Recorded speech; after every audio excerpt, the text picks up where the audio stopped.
ನಮಸ್ಕಾರ ಬಿಪಿಎನ್ ನ್ಯೂಸ್ಗೆ ಸ್ವಾಗತ. ನಾನು ಪೂರ್ಣಿಮಾ. ಈ ದಿನದ ಪ್ರಮುಖ ಸುದ್ದಿ.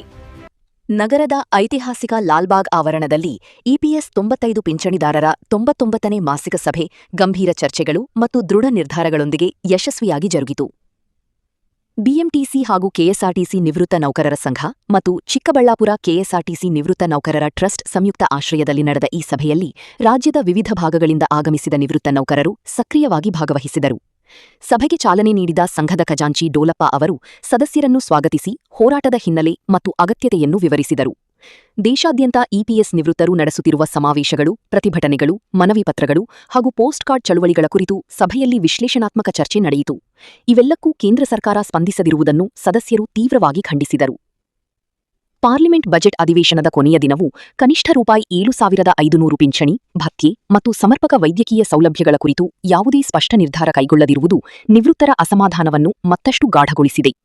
ಈ ವೇಳೆ ಮಾತನಾಡಿದ ಚಿಕ್ಕಬಳ್ಳಾಪುರ ಕೆಎಸ್ಆರ್ಟಿಸಿ ನಿವೃತ್ತ ನೌಕರರ ಟ್ರಸ್ಟ್ ಅಧ್ಯಕ್ಷ ಬ್ರಹ್ಮಚಾರಿ ಅವರು ಮುಂದಿನ ಹೋರಾಟವನ್ನು ಇನ್ನಷ್ಟು ಸಂಘಟಿತವಾಗಿ ಹಾಗೂ ಉಗ್ರವಾಗಿ ಮುಂದುವರಿಸುವ ಅಗತ್ಯತೆಯನ್ನು ಒತ್ತಿ ಹೇಳಿದರು.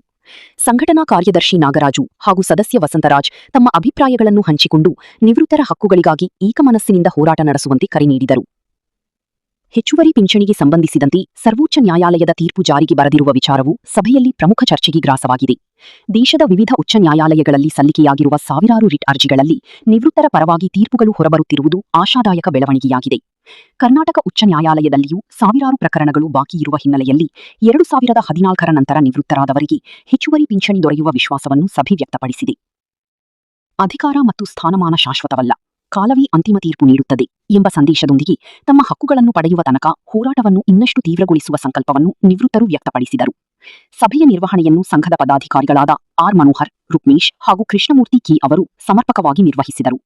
ಸ್ಪಷ್ಟ ದಿಕ್ಕು, ಸಂಘಟಿತ ಸಂಕಲ್ಪ ಮತ್ತು ಹೋರಾಟದ ಹೊಸ ಉತ್ಸಾಹದೊಂದಿಗೆ ಇಪಿಎಸ್ 95 ಪಿಂಚಣಿದಾರರ 99ನೇ ಮಾಸಿಕ ಸಭೆ ಯಶಸ್ವಿಯಾಗಿ ಸಮಾಪ್ತಿಯಾಯಿತು. ಈ ತನಕ ಸುಮಾರು 39 ಮನವಿ ಪತ್ರ ಸಲ್ಲಿಸಿದ್ದು, ಕನಿಷ್ಠ ಪಿಂಚಣಿ ಮತ್ತು ಹೆಚ್ಚುವರಿ ಪಿಂಚಣಿ ಸಂಬಂಧ ಸರ್ವೋಚ್ಚ ನ್ಯಾಯಾಲಯದ ತೀರ್ಪನ್ನು ವಿನಾಯಿತಿ ಪಡೆದ ಸಂಸ್ಥೆಯ ನಿವೃತ್ತರಿಗೆ ಜಾರಿ ಮಾಡಬೇಕೆಂದು ಒತ್ತಾಯ ಮಾಡಿದ್ದೇವೆ. ಆದರೆ ಕೇಂದ್ರ ಕಾರ್ಮಿಕ ಇಲಾಖೆ ಅಥವಾ ಭವಿಷ್ಯ ನಿಧಿ ಅಧಿಕಾರಿಗಳು ನಮ್ಮ ಮನವಿ ಪತ್ರಗಳನ್ನು ಪರಿಗಣಿಸದೆ ಬಿಎಂಟಿಸಿ ಕೆಎಸ್ಆರ್ಟಿಸಿ ನಿವೃತ್ತ ನೌಕರರು ಹೆಚ್ಚುವರಿ ಪಿಂಚಣಿಗೆ ಅರ್ಹರಲ್ಲವೆಂದು ತೀರ್ಮಾನಿಸಿ ನಮ್ಮ ಜಂಟಿ ಆಯ್ಕೆ ಪತ್ರಗಳನ್ನು ತಿರಸ್ಕರಿಸಿದ್ದಾರೆ. ಈ ಬಗ್ಗೆ ಕೆಲವು ವಿನಾಯಿತಿ ಪಡೆದ ಸಂಸ್ಥೆಗಳು ಈ ತೀರ್ಮಾನವನ್ನು ಪ್ರಶ್ನಿಸಿ ನ್ಯಾಯಾಲಯದಲ್ಲಿ ಮೊಕದ್ದಮೆ ಹೂಡಿದ್ದಾರೆ. ಕೋಲ್ಕತ್ತಾ ಮತ್ತು ಮದುರೈ ಪೀಠದಲ್ಲಿ ಅರ್ಜಿದಾರರ ಪರವಾಗಿ ತೀರ್ಪು ನೀಡಿದ್ದರೂ ಸಹ ಇಪಿಎಫ್ಒ ಅಧಿಕಾರಿಗಳು ಮೇಲ್ಮನವಿ ಅರ್ಜಿ ಸಲ್ಲಿಸಿ ಉದ್ದೇಶಪೂರ್ವಕವಾಗಿ ವಿಳಂಬ ಮಾಡುತ್ತಿದ್ದಾರೆ. ನಮ್ಮ ಸಂಘವು ರಾಜ್ಯದ ಬಹುತೇಕ ಎಲ್ಲ ಸಂಸದರುಗಳನ್ನು ಭೇಟಿ ಮಾಡಿ ಇಪಿಎಸ್ 95 ಪಿಂಚಣಿ ನಿವೃತ್ತರ ಸಮಸ್ಯೆಯನ್ನು ಸಂಸತ್ನಲ್ಲಿ ಪ್ರಸ್ತಾಪ ಮಾಡಿ ಸಮಸ್ಯೆ ಬಗೆಹರಿಸುವಂತೆ ಮನವಿ ಮಾಡಿದ್ದೇವೆ. ಆದರೆ ಈವರೆಗೂ ಬೀದರ್ ಲೋಕಸಭಾ ಸದಸ್ಯರಾದ ಶ್ರೀ ಸಾಗರ್ ಖಂಡ್ರೆ ಅವರನ್ನು ಹೊರತುಪಡಿಸಿ ಯಾವುದೇ ಸಂಸದ ಸದಸ್ಯರು ಇಪಿಎಸ್ 95 ಬಗ್ಗೆ ಪ್ರಸ್ತಾಪ ಮಾಡಿರುವುದಿಲ್ಲ. ಸಾಗರ್ ಖಂಡ್ರೆಯವರು ಹಾಗೂ ಮಹಾರಾಷ್ಟ್ರದ ಎನ್ಸಿಪಿಯ ಸಂಸದೆಯಾದ ಶ್ರೀಮತಿ ಸುಪ್ರಿಯಾ ಸುಳೇರವರು ಸಂಸತ್ನಲ್ಲಿ ಇಪಿಎಸ್ ಪಿಂಚಣಿ ಬಗ್ಗೆ ಪ್ರಸ್ತಾಪಿಸಿ ಸರ್ಕಾರ ಮತ್ತು ಕೇಂದ್ರ ಕಾರ್ಮಿಕ ಇಲಾಖೆಯನ್ನು ತರಾಟೆಗೆ ತೆಗೆದುಕೊಂಡಿದ್ದಾರೆ.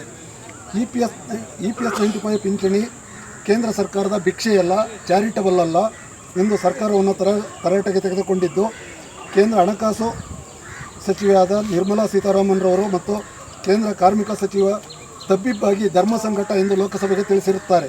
ಇದರಿಂದ ನಮಗೆ ಅರ್ಥವಾಗುವುದೇನೆಂದರೆ, ನಮ್ಮ ಸುಮಾರು 8 ವರ್ಷಗಳ ಹೋರಾಟ ಕೇಂದ್ರ ಸರ್ಕಾರಕ್ಕೆ ಬಿಸಿ ಮುಟ್ಟಿಸಿದೆ ಎಂದು ಅರ್ಥವಾಗುತ್ತದೆ. ಸ್ನೇಹಿತರೆ, ಪ್ರತಿ ತಿಂಗಳ ಮೊದಲನೇ ಭಾನುವಾರ ಲಾಲ್ಬಾಗ್ನಲ್ಲಿ ನಡೆಸುವ ಲಾಲ್ಬಾಗ್ ಸಭೆಯನ್ನು ಈ ದಿನ ನಡೆಸುತ್ತಿದ್ದೇವೆ. ಈ ದಿನ 99ನೇ ಮಾಸಿಕ ಸಭೆ ನಡೆಯುತ್ತಿದ್ದು, ಈ ಸಭೆಗೆ ರಾಜ್ಯದ ವಿವಿಧ ಭಾಗಗಳಿಂದ ಬಂದಿರುವ ಎಲ್ಲ ಇಪಿಎಸ್ ಪಿಂಚಣಿದಾರರನ್ನು ಆದರದಿಂದ ಸ್ವಾಗತ ಬಯಸುತ್ತೇನೆ. ಹಾಗೂ 99ನೇ ಮಾಸಿಕ ಸಭೆಗೆ ತಪ್ಪದೆ ಹಾಜರಾಗಿ ಸಭೆಯನ್ನು ಯಶಸ್ವಿಯಾಗಿ ನಡೆಸುತ್ತಿದ್ದ ನಮ್ಮ ಸಂಘದ ಅಧ್ಯಕ್ಷರಾದ ನಂಜುಂಡೇಗೌಡರವರು ಕಾರಣಾಂತರದಿಂದ ಈ ದಿನದ ಸಭೆಗೆ ಬಂದಿರುವುದಿಲ್ಲ. ಅವರ ಅನುಪಸ್ಥಿತಿಯಲ್ಲಿ ಅವರಿಗೂ ಸಹ ಸಂಘದ ಪರವಾಗಿ ಸ್ವಾಗತವನ್ನು ಬಯಸುತ್ತೇನೆ. ಹಾಗೂ ನಮ್ಮ ಸಂಘದ ಕಾರ್ಯಾಧ್ಯಕ್ಷರಾದ ಶಂಕರ್ ಕುಮಾರ್ರವರು, ಸಂಘಟನಾ ಕಾರ್ಯದರ್ಶಿಗಳಾದ ಮನೋಹರ್ರವರು, ಆರ್ ರಂಗನಾಥ್ರವರು ಹಾಗೂ ಜಂಟಿ ಕಾರ್ಯದರ್ಶಿಗಳಾದ ರುಕ್ಮೇಶ್ರವರು, ನಾಗರಾಜ್ರವರು ಹಾಗೂ ಸಹ ಸದಸ್ಯರಾದ ಕೃಷ್ಣಮೂರ್ತಿರವರಿಗೆ ಸಂಘದ ಪರವಾಗಿ ಆಧಾರದ ಸ್ವಾಗತವನ್ನು ಬಯಸುತ್ತೇನೆ. ನಮ್ಮವರೆಲ್ಲ ಪ್ರತಿಯೊಂದು ರಾಜ್ಯದಲ್ಲಿ ಹೈಕೋರ್ಟ್ಗೆ ಹಾಕಿದಾರಲ್ಲ, ಇಪಿಎಫ್ಒ ಅಧಿಕಾರಿಗಳು ಆ ಕಡೆಯಿಂದ ಅವ್ರು ಸಬ್ಮಿಟ್ ಮಾಡೋದು, ನೋಡಿ ಸ್ವಾಮಿ ಇಷ್ಟಿದೆ, ಇಷ್ಟು ಬರ್ಡನ್ ಆಗುತ್ತೆ, ನಮ್ಮ ಹತ್ರ ದುಡ್ಡೆಲ್ಲಿದೆ ಅಂತ. ಅವರ ಅಧಿಕಾರಿಗಳೇ ಇದ್ರು ರಿಲೀಸ್ ಮಾಡ್ತಾರೆ. ಅವರ ಕೇಳುವ ಪ್ರಕಾರ ಏನಾದ್ರೂ 5.5, 8.5, 7.5 ಕೊಟ್ರೆ 78,000 ಕೋಟಿ ಆಗುತ್ತೆ. ಸುಳ್ಳಲ್ವಾ ಅವ್ದು ಹೇಳುವುದು? ಯಾಕಂದ್ರೆ ಈ ತರ ಸುಳ್ಳುಗಳು ಹೇಳ್ಬಿಟ್ಟೆ ಕೋರ್ಟ್ಗಳಿಗೆಲ್ಲ ದಾರಿ ತಪ್ಪಿಸ್ತಾ ಇದ್ದಾರೆ ಸ್ನೇಹಿತರೆ. ಮೊದಲನೇದಾಗಿ ಅವರು ಮಂತ್ರಿ ಮಹೋದಯರು, ಆಮೇಲೆ ಈ EPF ಆಫೀಸರ್ಸ್, ಅವರೇ ನಮ್ಮನ್ನ ಮೋಸ ಮಾಡ್ತಾ ಇರೋದು. ಇನ್ನು ಬೇರೆ ಏನೇನಿಲ್ಲ.